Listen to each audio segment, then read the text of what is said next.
Mateo capítulo 21, versos 23 al 32 tengo yo. ¿Sí? Es que son dos. Son las dos partes. Entonces, creo que con solo la lectura ya hay mucho de contenido que podemos empezar a interiorizar. Después de esto, Jesús entró en el templo. Mientras estaba allí enseñando, se le acercaron los jefes de los sacerdotes y los ancianos de los judíos y le preguntaron: ¿con qué autoridad haces esto? ¿Quién te dio esta autoridad? Jesús les contestó: yo también les voy a hacer una pregunta.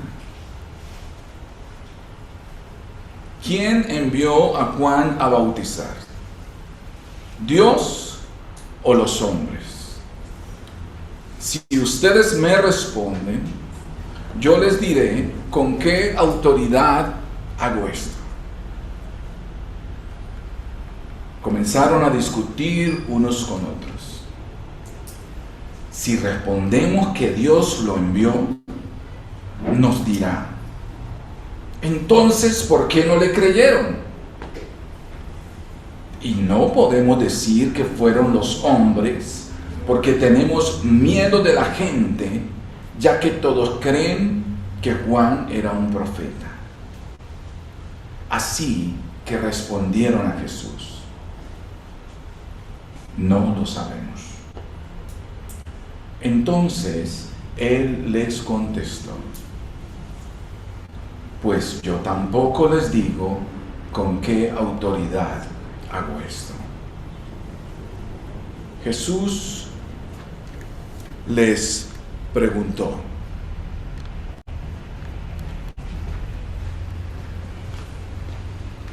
¿qué opinan ustedes de esto? Un hombre tenía 2 hijos y le dijo a uno de ellos: hijo, ve hoy a trabajar a mi viñedo. El hijo le contestó: no quiero ir. Pero después cambió de parecer y fue. Luego el padre se dirigió al otro y le dijo lo mismo. Este contestó: sí, señor, yo iré. Pero no fue. ¿Cuál de los dos hizo lo que su padre quería? El primero, contestaron ellos. Y Jesús les dijo: les aseguro que los que cobran impuestos para Roma y las prostitutas entrarán antes que ustedes en el reino de los cielos.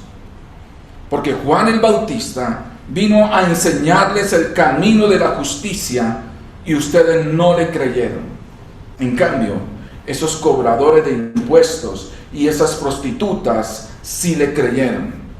Pero ustedes, aunque vieron todo esto, no cambiaron de actitud para creerle.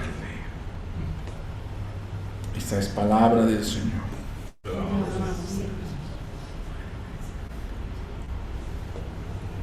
¿Cómo le llamaríamos a una persona, teniendo el hilo de lo que Elías ha desarrollado,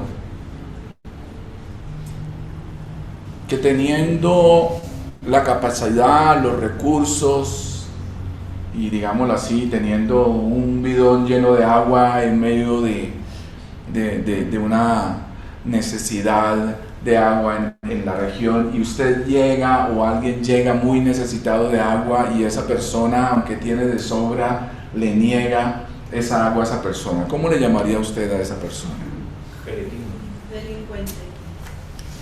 Delincuente, cretino. Bueno, no era decir malas palabras, ¿no? Pero ya entendí el concepto. Bueno, listo. O sea, es alguien que retiene algo bueno y no lo entrega. Es un... Bueno, no estoy de acuerdo. He titulado la prédica de hoy: la vida... Es cierto que me toca pasar, ¿cierto? Sí.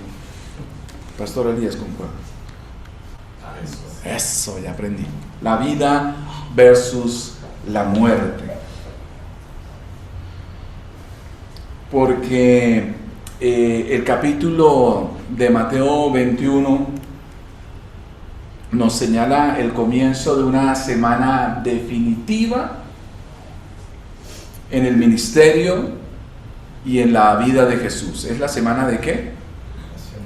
De la pasión y de la muerte.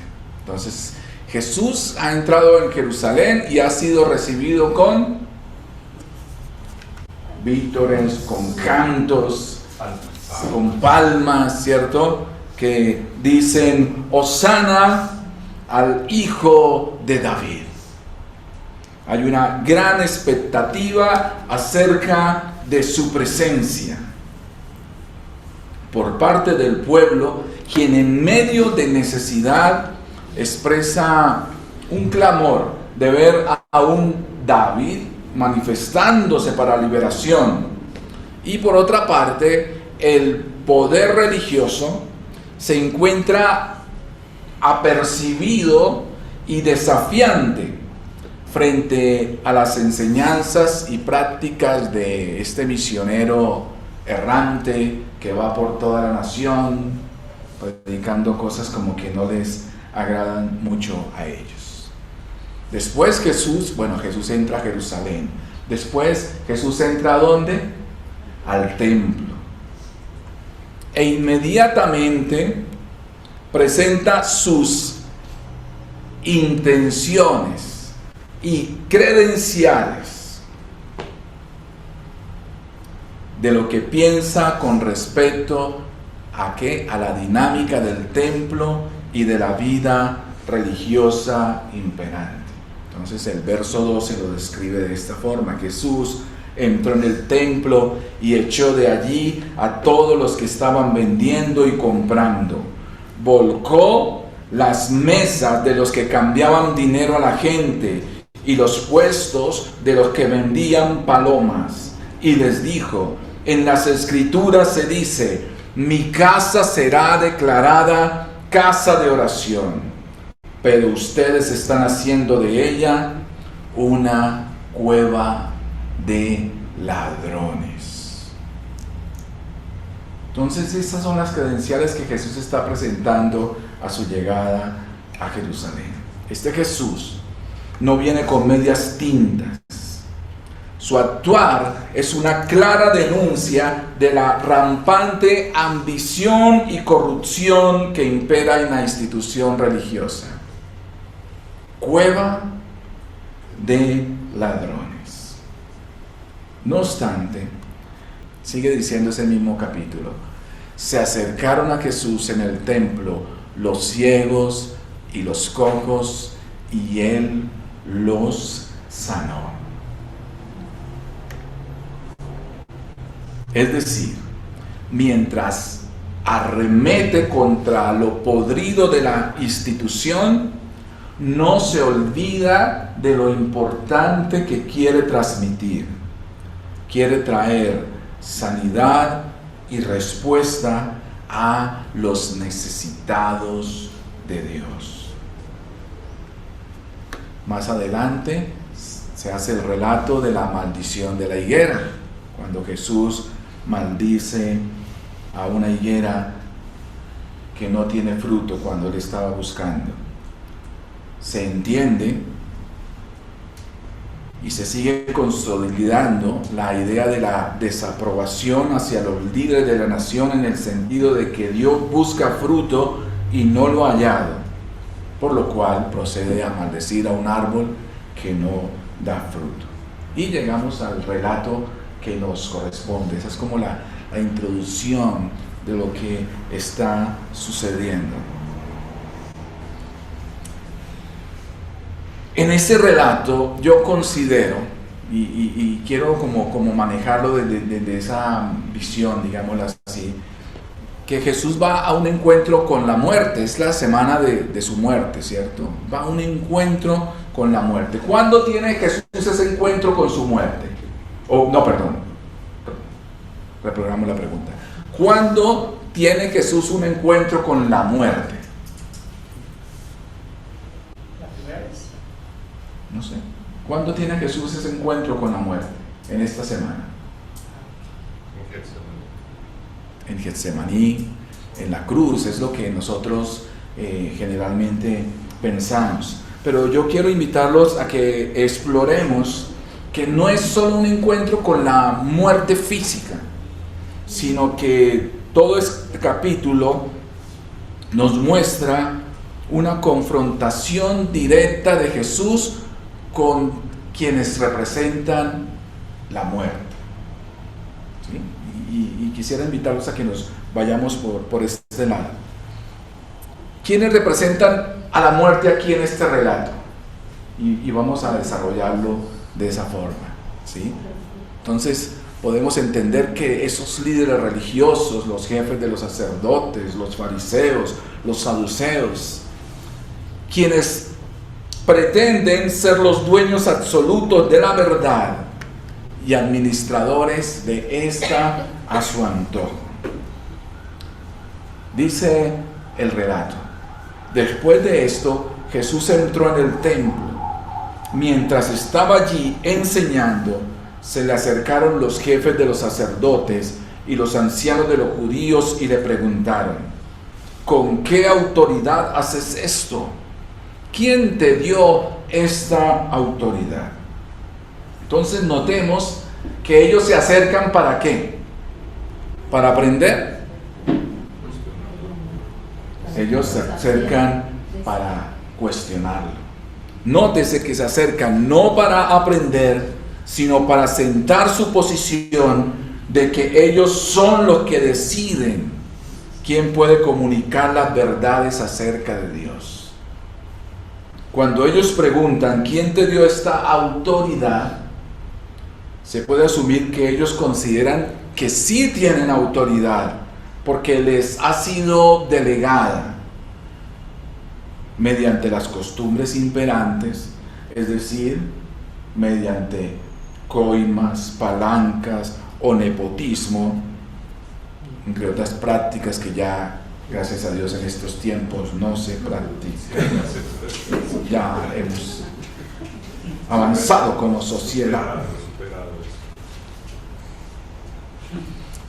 Ellos controlan quién o quiénes pueden enseñar y se adjudican el poder de vetar a quienes así lo estimen. Eso todavía. Son los faros de luz, los superiores moralmente. Paradójicamente, esa moralidad que los hacía sentirse superiores a los demás es un comportamiento completamente inmoral, según la enseñanza de Jesús. Ante la pregunta de los jefes de los sacerdotes y principales del templo, el Señor les deja muy en claro lo siguiente: Jesús no es franquicia exclusiva de nadie. No lo van a poder manejar a su antojo. No le van a controlar su discurso y enseñanza. Jesús no es un producto, no es una marca para sacarle provecho, no es un producto para comercializar.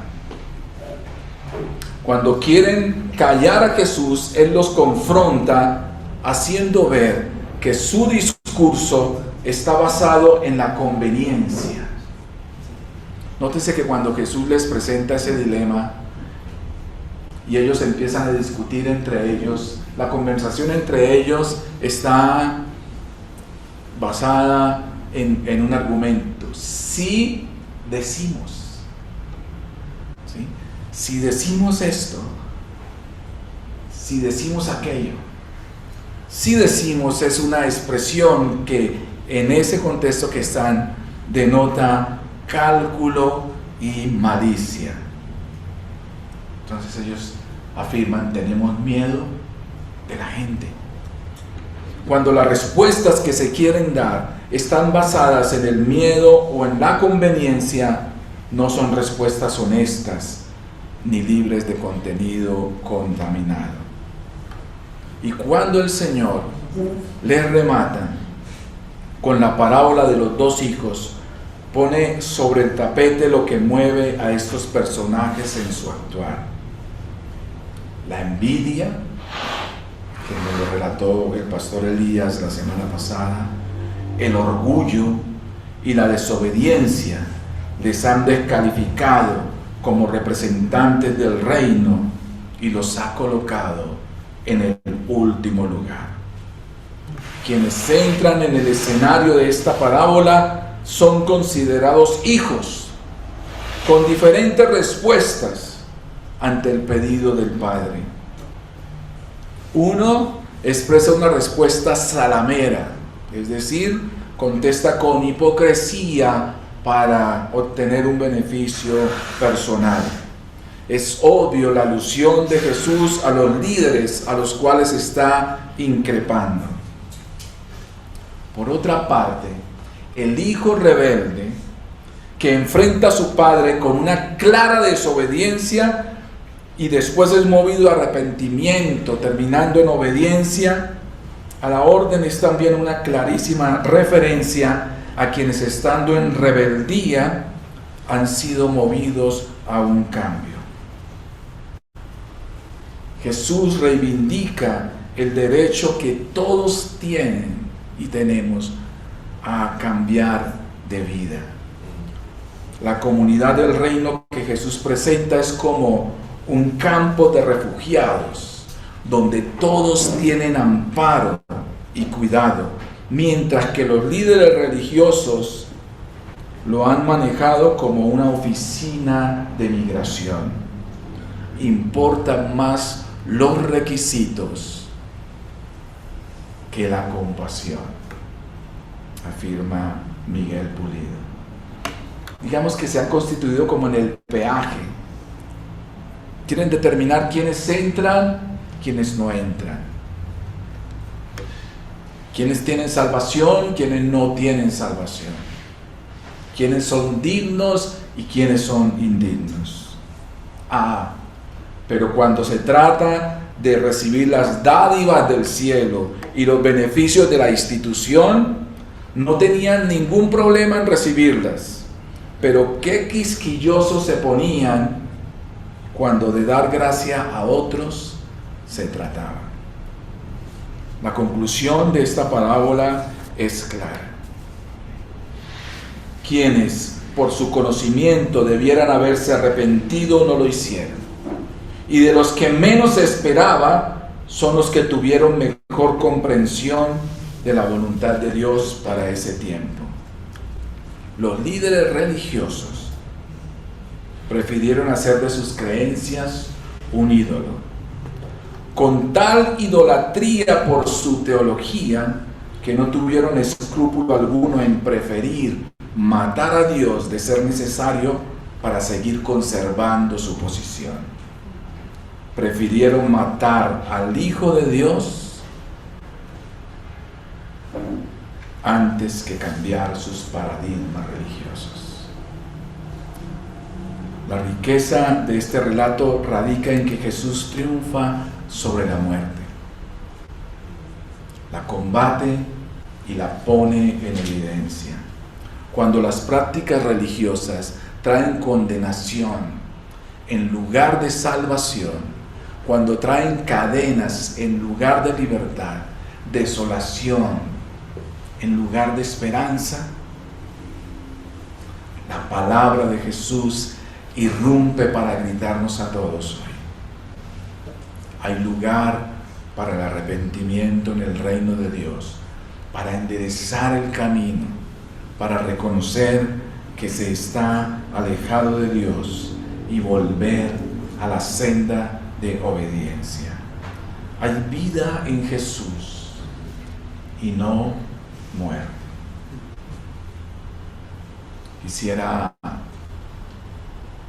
que concluyéramos con conclusión, que concluyéramos con una conclusión que va a concluir de la siguiente forma. Para nuestros tiempos, repensar las estructuras de nuestras comunidades dialogar sobre ellas, examinar si hay algo tóxico en el desarrollo de nuestras comunidades, algo que esté cerrando la puerta a otros, que esté impidiendo entrar. Y si hay algo que está sacando de la comunidad a algunos, sean reglas, sean actitudes, sean normas, sea lo que sea. Pero yo considero que esta confrontación de Jesús con esos líderes religiosos nos lleva a nosotros también a pensarnos y, como le indico, a repensarnos y a meditar. Nosotros como comunidad somos campo de refugiados, somos hospital o somos migración y peaje.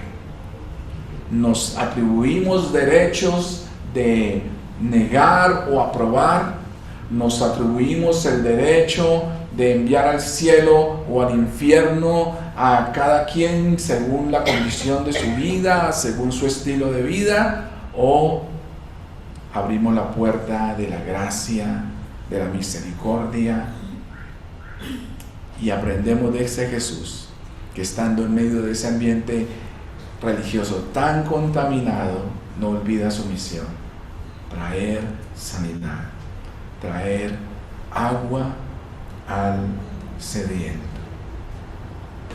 También que pensemos en el Evangelio de la oportunidad,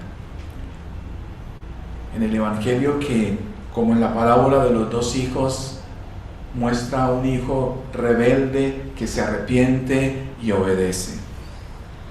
Y que de esa forma también nosotros como comunidad siempre estemos presentando esa figura a nosotros primeramente y a todo aquel que llegue.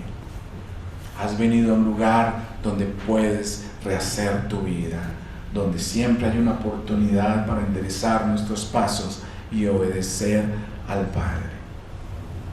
Así que, hermanos, que el Señor esté iluminando nuestros corazones. Les invito a que oremos.